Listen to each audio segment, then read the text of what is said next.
Hello दोस्तों, आपका स्वागत है मेरे YouTube चैनल में।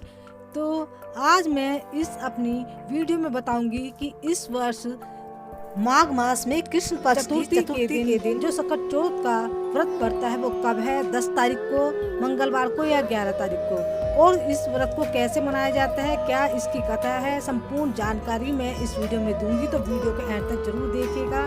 तो इस बार का 2023 का जो ये गणेश चतुर्थी का व्रत है, मंगलवार के दिन है और इस दिन इसे सकट चौथ भी कहते हैं, कोई इसे तिलकुटा चौथ भी कहते हैं। और इस दिन प्रातःकाल स्नान करके और उसके बाद गणेश जी की मूर्ति को, या मूर्ति ना हो तो जो उनका गणेश जी का चित्र हो उस पर ही आप जल का लोटा रखकर जल से छींटे देकर उसमें गंगा जल मिला लें जल में और स्नान करा दे भगवान जी को। और उसके बाद रोली या चंदन का तिलक लगाएं और उसके बाद गणेश जी की आप पूजा कर सकते हैं, गणेश चालीसा भी कर सकते हैं। अगर वैसे तो गणेश जी का जो ये व्रत है क्यों किया जाता है, इस व्रत को करने से क्या लाभ मिलता है और कब और कैसे शुरू हुआ ये व्रत, इसके बारे में काफ़ी प्राचीन और बहुत कथाएं हैं। लेकिन एक जो सबसे महत्वपूर्ण कथा है जो सब लोगों में प्रचलित है और अधिकतर लोगों द्वारा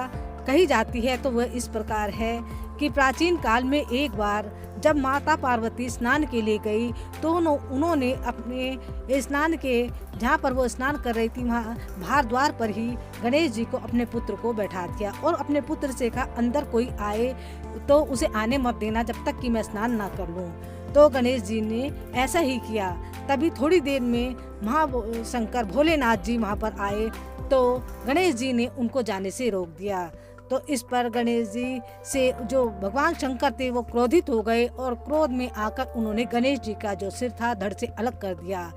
जब माता पार्वती बाहर आई और उन्होंने गणेश जी का सिर देखा जो कि धड़ से अलग हो चुका था, तो वो भांति भांति विलाप करने लगी और बहुत ज़्यादा रोने लगी।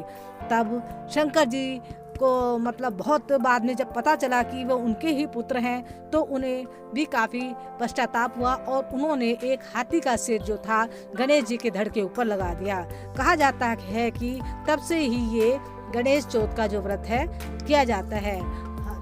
ये व्रत संतान की तरक्की के लिए, संतान के कष्टों को दूर करने के लिए किया जाता है और कहा जाता है कि जो इस व्रत को करता है उसकी संतान संबंधी सारी समस्याएं दूर होती हैं। तो भक्ति भाव से प्रातःकाल स्नान करके गणेश जी की मूर्ति को या गणेश जी का अगर आपके घर कैलेंडर हो तो उसको ही आप अच्छी तरह से स्नान करा दें और गंगा जल से पवित्र कर दें, तिलक कर दें और उसके बाद तिल का इसमें भोग लगाया जाता है। तिल के लड्डू हो सकते हैं, तिल का कोई भी प्रसाद हो सकता है और फल का, फूलों का, मेवे इसका आदि का भोग लगाया जाता है गणेश जी को। और इस दिन तुलसा जो है गणेश जी पर कभी भी नहीं चढ़ाई जाती, तो तुलसा जी को गणेश जी पर नहीं चढ़ाना चाहिए। और सबसे महत्वपूर्ण ये है कि सारे दिन व्रत रखें। अगर आप व्रत रखना चाहें तो व्रत रख सकते हैं, अगर व्रत ना भी रखें तो गणेश जी की पूजा तो आप जरूर ही करें। और इस दिन शाम को चंद्रमा के दर्शन के साथ साथ ही जो व्रत को खोला जाता है। अगर किसी कारणवश चंद्रमा आपको दिखाई ना दे, इस वर्ष 2023 में मंगलवार के दिन 8:55 पे चंद्रोदय का समय है, तो अगर आपको किसी कारणवश बादलों के कारण चंद्रमा दिखाई ना दे तो आप मन में चंद्रमा का भाव रखकर 9 बजे चंद्रमा को जल में थोड़ा सा दूध मिला लें, थोड़े अक्षत डाल लें और चंद्रमा को अर्घ देकर उनका चंद्र का भाव अपने मन में रखकर चंद्रमा के दर्शन अगर ना हो तो वो चढ़ा दें और उसके बाद ही व्रत को खोला जाता है। और इस दिन कहा जाता है कि अगर आपके घर पर कोई मांगने वाला, कोई याचक आ जाए तो उसे खाली हाथ नहीं लौटाना चाहिए और इस दिन ज़्यादा से ज़्यादा दान देना चाहिए। तो कहा जाता है कि जो इसे विधि पूर्वक और भक्ति भाव से करते हैं तो गणपति जी महाराज उनकी सभी प्रकार की मनोकामनाएं पूरी करते हैं। तो प्राचीन काल से ये गणपति जी की जो सनातन धर्म है उनकी ये पूजा और ये परंपरा चली आ रही है, तो हम सभी को बड़े विधि विधान से ये गणेश चौथ का व्रत करना चाहिए। और माघ मास की कृष्ण पक्ष की चतुर्थी को ये व्रत किया जाता है। वैसे तो महीने में 2 बार गणेश चतुर्थी का व्रत होता है, लेकिन माघ मास की कृष्ण पक्ष की चतुर्थी को जो ये व्रत किया जाता है इसका काफ़ी महत्व है। तो हम सबको बड़े ही भक्ति भाव से इस व्रत को करना चाहिए और करना भी बहुत ही आसान है। जैसे कि हम सभी व्रत करते हैं, इसी प्रकार से हमें इस व्रत में भी स्नान आदि करके स्वच्छ वस्त्र धारण करके, और जब भी हम भगवान गणपति की पूजा करें या तो लाल वस्त्र में करें या पीले वस्त्र में करें, और चौकी पर हमें लाल या पीला वस्त्र बिछाकर ही गणपति जी की जो मूर्ति है उनकी स्थापना करनी चाहिए।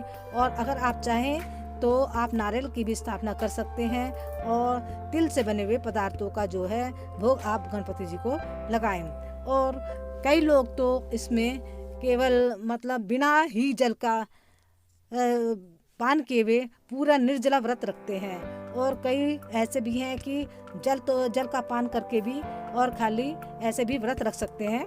कोई ज़रूरी नहीं है कि निर्जला रखना, वैसे जैसे और व्रत रखते हैं ऐसे भक्ति भाव के साथ रख सकते हैं। तो कहा जाता है कि सभी शुभ कार्यों में सबसे पहले हमारे यहाँ गणेश जी की सनातन धर्म में पूजा होती है, तो इसलिए ये गणेश जी का जो व्रत है इसका काफ़ी महत्व है। इसलिए हम सभी को ये गणेश जी का व्रत जो है बड़े ही भक्ति भाव से पूरा करना चाहिए। और कहते हैं कि जब गणेश जी का हम भक्ति भाव से पूजा करते हैं और बड़े विश्वास के साथ ये व्रत करते हैं तो हमारी सभी मनोकामनाएं पूर्ण होती हैं और हमारी संतान के ऊपर कभी कोई कष्ट नहीं आता। तो इस दिन हम गणपति के मंत्र का भी जाप कर सकते हैं, और अगर हम इस दिन गणपति जी के मंत्र का जाप करते हैं तो कहा जाता है, जैसे कि हमारे वेद शास्त्रों में कहा जाता है कि कई करोड़ों गुना हमें फल इनकी जो हम मंत्रों का जाप करते हैं उसका मिलता है।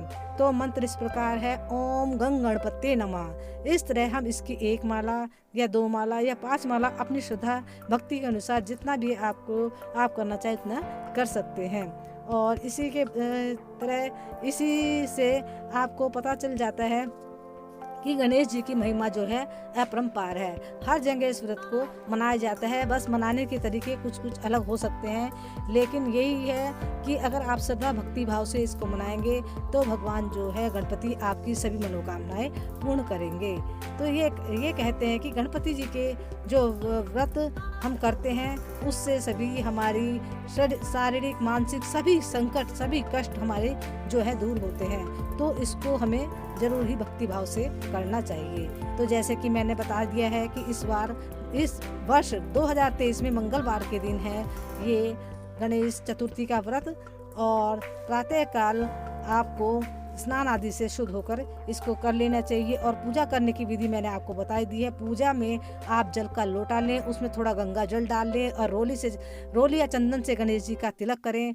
और भोग में आप तिल से बने हुए लड्डू भी ले सकते हैं, तिल से बनी हुई कोई मिठाई भी ले सकते हैं, और मतलब मीठे में कुछ भी मतलब तिल से बना हुआ हो तो वो आप भगवान जी को अर्पण करें, क्योंकि भगवान जी को इस दिन तिल का ही भोग लगाया जाता है। और इसके अलावा आप गणपति जी को दूबवा, जिसे दूब घास भी कहते हैं, अगर आपको वो कहीं मिल जाए तो वो आपको अवश्य ही चढ़ानी चाहिए, क्योंकि गणेश जी को दूबवा घास बहुत ही प्रिय है। तो अगर कहीं से भी आपको उपलब्ध हो तो वो जरूर ही चढ़ाएं। भक्ति भाव से की गई पूजा पाठ भगवान अवश्य ही स्वीकार करते हैं, क्योंकि आप अपने भक्ति भाव से ये व्रत को करेंगे तो भगवान आपकी हर मनोकामना पूर्ण करेंगे। तो मैंने जो भी जानकारी थी अपने इस वीडियो में आपको दी है।